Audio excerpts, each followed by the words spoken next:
All right, so for the last 30 days, I've been in the trenches. I tested 5 of the most popular side hustles out there, putting in the hours and tracking every single dollar, just to see what actually works. No gurus, no fake screenshots, just me and a very, very real experiment. And get this, one of these hustles actually genuinely made me feel rich. While another one, well, it had me staring at the ceiling at 2 in the morning, questioning every single decision I've ever made.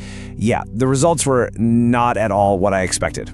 Okay, let's dive in. But before we get to the numbers and the madness, we've got to set some ground rules for how this whole thing went down. Now, here's what makes this different.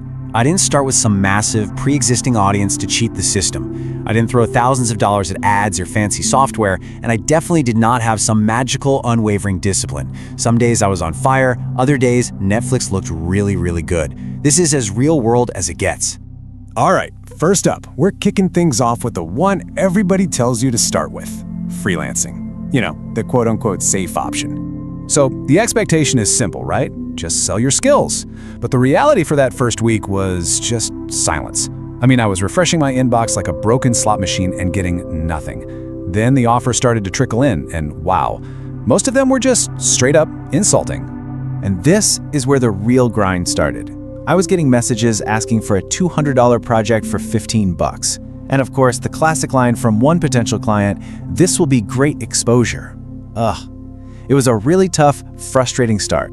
But I stuck with it, and eventually, I did land some real clients. The final earnings came out to $420. So, the verdict? Freelancing works. It really does. But here's the catch. You don't own the hustle owns you. The second you stop working, the money stops. Remember that. Next up, hustle number 2. Oh yeah, the one that always looks so deceptively easy on YouTube.